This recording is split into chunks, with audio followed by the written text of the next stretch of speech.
guys, nampak kat depan saya ni ada satu helmet ARC.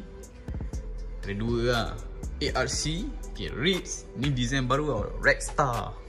Ini kalau korang tengok design dia ada sikit-sikit macam Arai So tapi harga dia memang ngam lah. Harga dia tak macam Arai lah. Harga dia dalam 200 lebih je.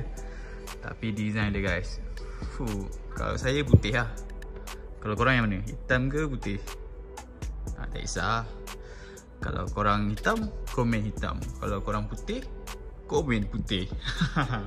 So kita ada dua size yang masuk dekat Moto Gear ni. Ada warna ada size L dengan size XXL lah. So boleh tengok kat sini ada punya sizing dia. Oish, Ritz ARC ni macam ni 2XL lah. Dia akan nipiskan padding dia. Kalau yang ni size dua-dua 2XL. So L ada dalam kotak lah kat situ. Masuk pun tak banyak. Cuba korang kira 1, 2, 3, 4, lebih kurang 12 macam tu. Tak banyak pun. So siapa nak, terus lah guys, cargas datang kedai. Yang putih ni serius guys, komen putih ramai sikit. Hitam pun not bad lah. Putih.